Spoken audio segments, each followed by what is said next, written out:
Happy Thursday, Decatur Township. It's time for another Coach's Corner. I am Jason Schanzel. With me, as always, is our varsity football coach, Mr. Kyle Enright. How are you this morning, Coach? Doing great. Great, Shans. Thanks for having me on again, and this time with a W. So Exactly. It makes for a better week after you go get a W against a really kind of a rivalry game.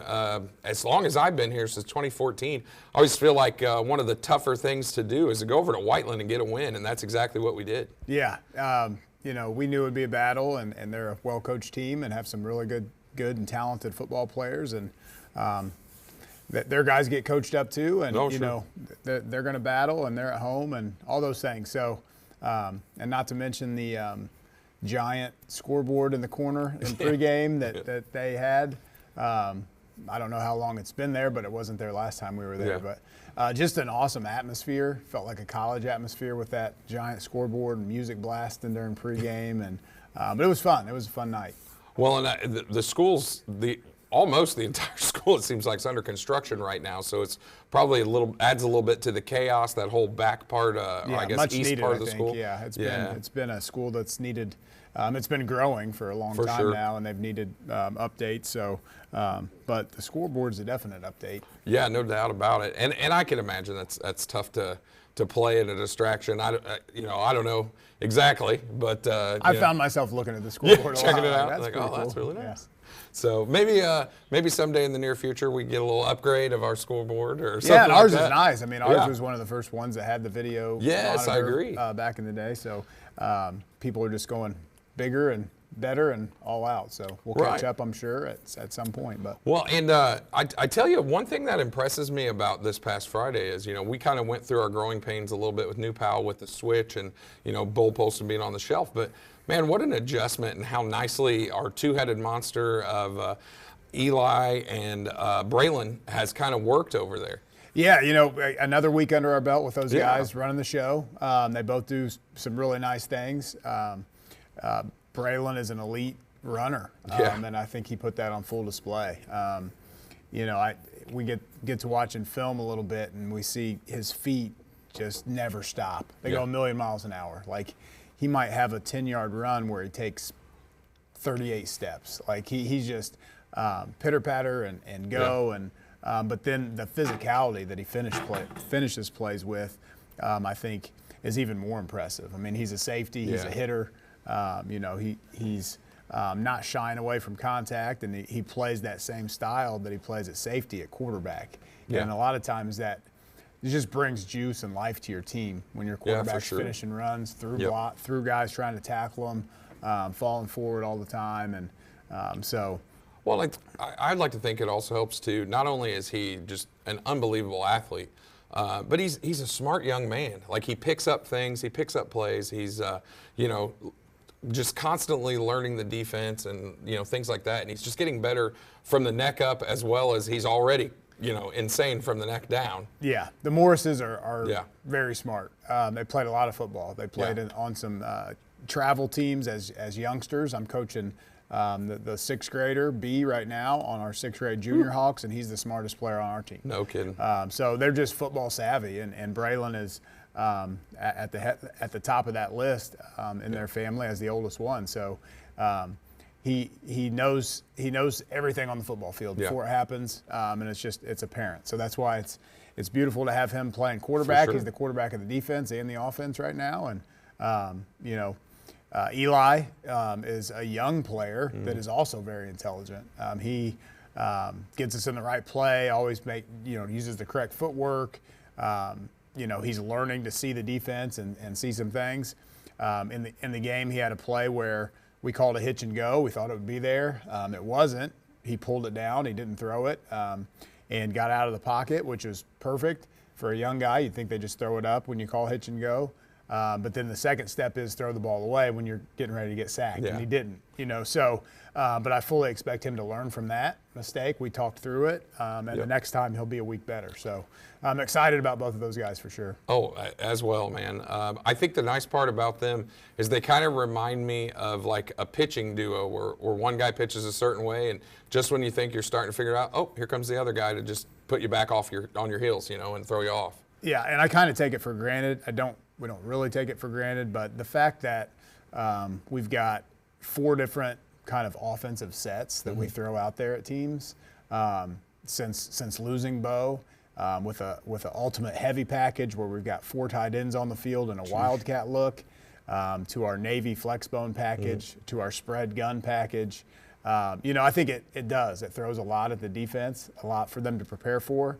We try to make it simple on our guys, so it's basically the same running plays out of those sets, but with different eye candy and different personnel groupings and different guys that do special things. We bring in our Caden Cole and Jordyn Shanks and to play extra linemen, and they're really physical guys. So if we want to mash you, we'll mash you. If we want to spread you out, we can spread you out. So it's good. And I don't think a lot of people, you speak for taken for granted, but I mean, you think you do your job, you do one thing really well. Well, you're asking these high school kids to do 4 different jobs really well, 4 different packages really well. And that's crazy difficult when you think of for anybody, let alone a high school kid. Yeah, for sure. I can't, I know our kids watch film and we put the time in that aspect and getting in the playbook. So I'm just really proud of them and impressed with what we've been able to do, and we've taken a step forward offensively.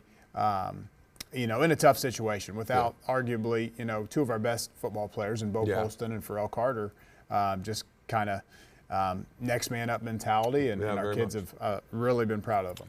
Well, so we talked about Braylon and we talked about Eli. Who else on the offense stood out for you on Friday night? Well, it starts up front, and our 5 offensive linemen just dominated the game. From snap one, Alex Serber had his best game as a high school football player on both sides of the ball, but his physicality, pulling, and just a lot of times we'll watch film and watch linemen who look good and they pull and they're covering guys up. Hey, that's a good block. He's covering them up. But we don't just cover guys up. Alec is burying guys. The explosion and power in which he puts his shoulder pads into human beings on the perimeter is nasty. I mean, guys by the 3rd quarter and 4th quarter for Whiteland were ducking their shoulders and when they saw him coming.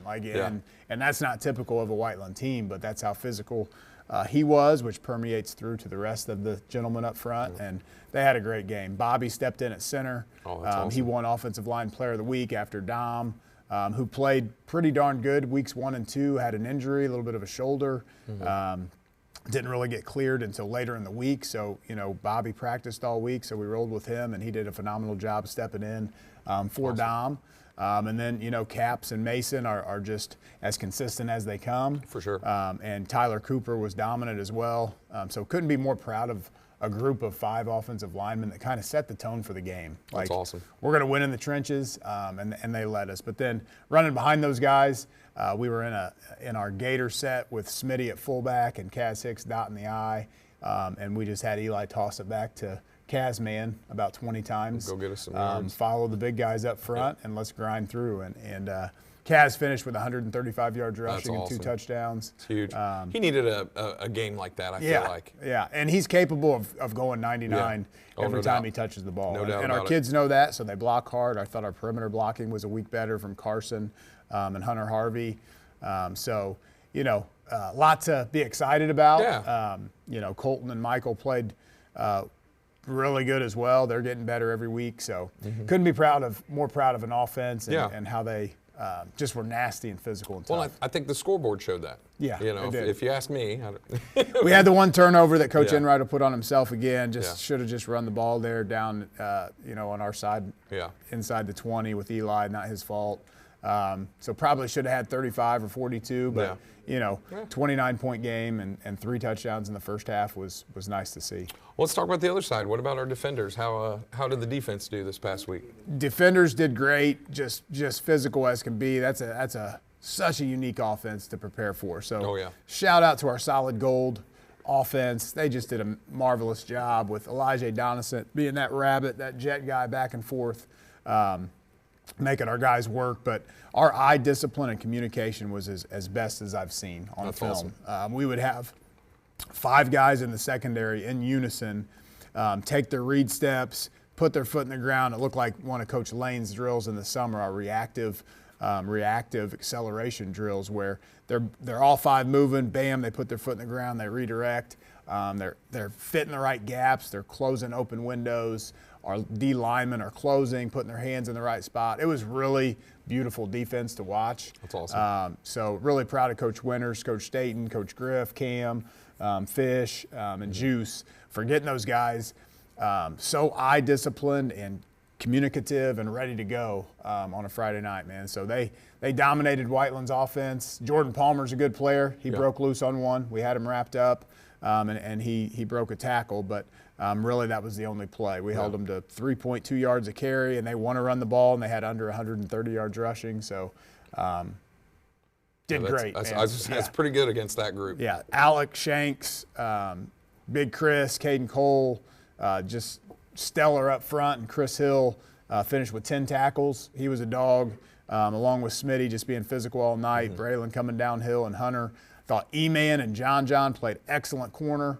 Got a week better. Really proud of those two. I'm excited for E-Man. I think he's going to be pretty good once it's all said and done. He seems to keep stepping up every single week. Yeah, you love a kid that is so consistent in his approach and his mindset. He does all the right things in the classroom, on and off the field. So even if he has a bad week, which he did the week before, he came to work with his lunch pail ready to go, didn't sulk, took coaching, and then it showed up on film. Yeah. Like, kid got a week better, and really proud of him. He's a great young man. So. All right. Well, what about our special teams? We'll end our Jackson three-headed Doney monster. hit his first extra point of his career. Beautiful, great snap, holding kick from Bryson Hunter and Alex Serber, and Jackson put it through. So that was great to see. Marquis Starr on special teams flew down the field towards the end of the game and got a nice solo hit on the kickoff. Good on him. I like Marquis. Marquis is a great kid that plays both solid gold O and D and gives everything he has, and he's gotten a ton better, and he's physical.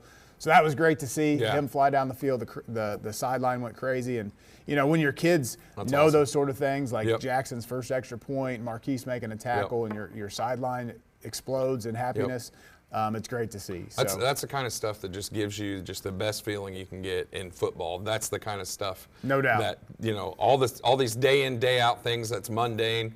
When you realize somebody finally has a breakthrough and does something extraordinary, they totally deserve to be celebrated. 100%. And then also shout out Caleb Ball. We worked on. We know that people aren't going to kick to Kaz very often, and so we worked this. They've shown this onside kick where they just bloop it to the front line, but it's still hard as the guy on the front line on kickoff return to have the wherewithal to fair catch it. And we worked it, and Caleb Ball, sure enough, they kicked it right to him. He fair caught it. We get the ball at the 50 and have a short Another great field, kid, man. Yeah. Another great kid. Yeah, takes coaching well, is getting better every week, is physical. So couldn't be more proud of all 3 phases of the game, working in unison. Great vibes on the sideline, positive energy, and now we got to keep that rolling into week 2, our conference home opener against the mighty Martinsville Artesians. All right, well, we're going to send it over to Avery Thompson. Coach, who does Avery have today? What players do we have? We've got Jordyn Shanks, Janvier Shukulu, we've got Bobby Eastis, and Mason Miller. All right, 4 really good dudes. This ought to be real fun. Avery, take it away. Thank you, Schanzel. Hi, everyone. I'm Avery Thompson, and I'm leading the player segment again this week. I'm going to have the players introduce themselves. I go first. My name is Bobby Eastis. Janvier Shukulu. Mason Miller. Jordyn Shanks. Okay, and today we're going to be playing a whiteboard game. And do you guys want to say who your partner is? My partner's Mason. My partner Shukulu. Partner's Bobby. Partner's Jordyn. Okay. I'm gonna ask you questions about Mason. Mason's also gonna write down the answer at the same time. And then they're gonna flip them at the same time and see if they got it right. All right. What's Mason's favorite color?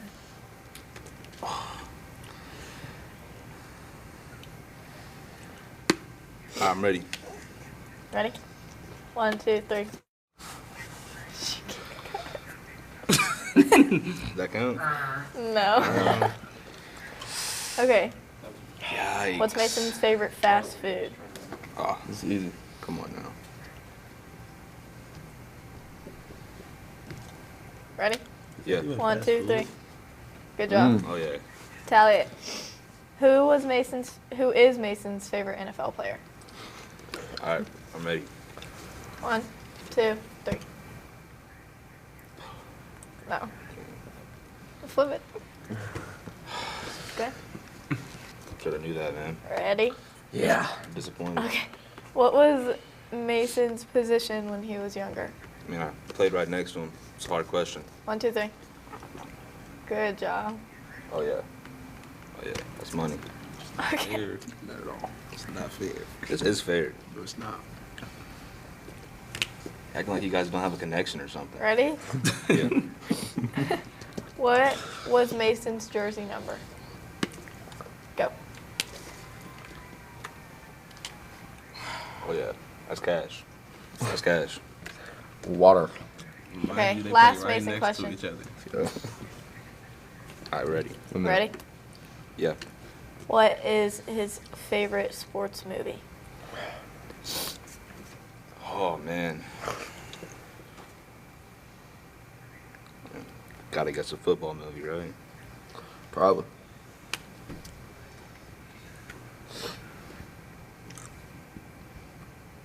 I think, I think it's wrong. Yeah, he definitely. You ready? Yeah. What is Go. that? Waterboy? Mm-hmm. Makes sense. Okay, you got 3? We got 3. 3 points. Okay, No, I'm gonna ask you questions about Shanks. Are you ready? I believe in you. Okay, are you ready? Yeah. Gotcha. What's your favorite? Oops. What's his favorite color? Bro, how'd your board, bro? Bro. Come on. Yeah, ready? Ready? 1, 2, 3. That's, Money. it's cheating, bro. What's his favorite? Who's his favorite NFL player?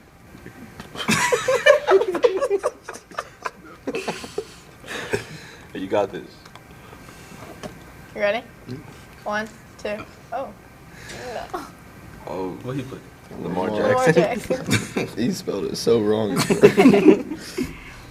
What's his old position or positions? If you can get both of them, you get 2 points. What?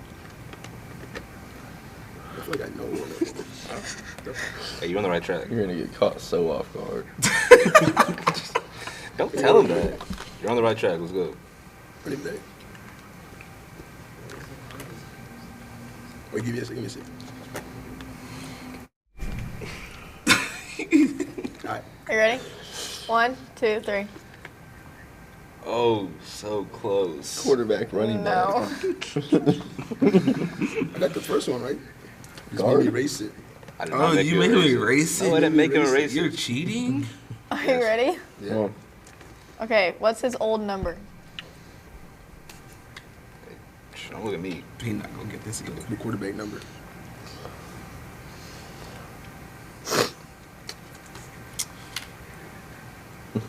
Hey, you ready? You got Yeah, I'm it? ready. Oh. Ready? 1, 2, 3. Nope. Oh, yeah. Yikes. Erase. One Ready? out of 4. Gotta get the last 2. Come on. Let's go. Lock in, lock We're in. tied. He's not gonna get the Let's last go. two. Okay. Y'all gotta lock in. Who's his favorite artist? Come on now, you got that. You got that. That's easy. Excuse me? Easy. You sure? You got that, bro. Let's go. No. Oh my gosh. Okay, last question. Kanye's tough though. He's not gonna get this either. What's his favorite cereal? There's only one right answer. Yeah. What that mean? What's his favorite What's cereal? the best cereal? It's my favorite one. CTC. On the right answer. Ready? Fruit Loop.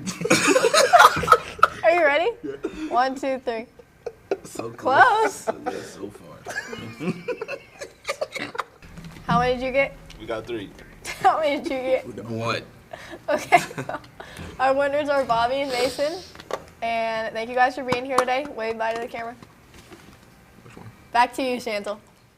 All right, thanks so much, Avery. I'm sure that was a very enjoyable segment for her. Those guys are really good. So let's talk about the Martinsville Artesians as they drive up, used to be 37, now 69, to take on the Hawks Friday. Yeah, they. Brian Duggar's a good friend of mine, good friend of Coach Winters. Coach Winters coached with Coach Duggar at Southport for a long time, so know him well. We had a interesting game last year when we played For Martinsville. sure. Yeah. Probably played the best first half of football that I've been associated with Yeah. against a really good team. Take off up almost 35 points to get the running clock, the RC Cola, so to speak. couldn't quite get it done, and unfortunately for us, because we couldn't get the running clock, they came back. So everybody knows the rest of the story, 39-38, in a game that seemed in our control most of the game. We let it get away. So we learned a lot of lessons from that game, defensively, offensively, just on, first of all, when a team is that far behind, just the mindset that it takes to keep playing, but also finish the game in a sense of we don't need to throw the ball down the field. Like our offense changes, our special teams mindset changes. We need to milk the clock and just get out of the game with a win rather than continuing down the path of how we built the lead. So just some things that you learn as a coach, and then also as players on the mindset that it takes to finish a game that you've dominated, rather than that snowball effect where panic sets in and they've scored again. But no, they're a great opponent.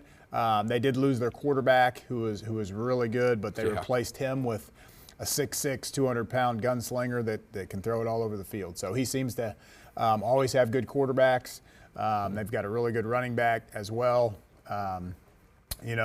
Playing an odd stack defense similar to New Pals, and then they're really balanced. They like to get to the line of scrimmage offensively. Clap, see how the defense is lined up. They'll look to the sideline to Coach Duggar and get themselves into the right play. So that's unique. I don't know that we've seen a team that audibles every play and kind of gets themselves into the right play. So that brings a unique set of circumstances to our defensive side of the ball. But we'll be ready. Home conference home opener against a team that beat us last year. There's no overlooking these guys. We know they can play. You probably circle the calendar, for this one. It's like, hey, man, they got us last year. We're going to get them back this year. Yeah, so we've gone to the state championship 3 times, and all 3 of those years we lost to Martinsville. You were spot on. Crazy wild stat. I don't know how that happens, but all 3 times we've gone to the state championship, we've lost to them. So, not saying we can't go to the state championship if we beat them this year. Right, yeah. But we'll see. Excited about it, and just to get a week better and be at home and, see where our kids are at. Well, you got a chance to even your record right now. I mean, that's a big deal to me. And a lot of people don't realize, Martinsville went to the regional last year. Yeah, so you say they're a really good opponent? You don't win a sectional and be a slouch. Yeah, and how do we respond coming off a win? We saw how our kids responded coming off of a couple losses, which was the right way. Now, coming off of a win, how do we respond? Do we continue to get a week better, or do we get complacent and stay the same? We've had a good week of practice so far. Yeah. So well, and I think you're starting to gel with some of the changes we've had to make in the last couple of weeks. Those guys, the film I watched last week when we played Whiteland, I just thought, man, stuff's starting to pop. Plays are starting to pop, guys are starting to gel, things are starting to work. And if you can get that ball rolling, there's no telling how far we can go. No doubt. Just got to get a week better, be more efficient in the pass game on offense, continue to be dominant in the run game up front with our guys and stop the run and, get a week better. Yeah, I couldn't agree more. So Friday night, the Martinsville Artesians coming up here to Decatur Central. Coach, what's our theme Friday night? We've got USA theme. USA theme. Wear your red, white, and blue. Wear your American theme. Rockin' America, baby. Yes, sir. All right. 7 o'clock. Come here to DeVere Fair Stadium as your Hawks will take on the Martinsville Artesians and hopefully keep the winning streak, or make it a streak. Let's make 2 in it a a row streak. Keep that ball rolling. Also, keep the Mid-State Conference ball rolling. We're 1-0 in Mid-State. That'll make us 2-0 if we win Friday. So let's keep that up as well. Absolutely. Let's All do right, it. Coach. Good luck. Go Hawks. Go Hawks.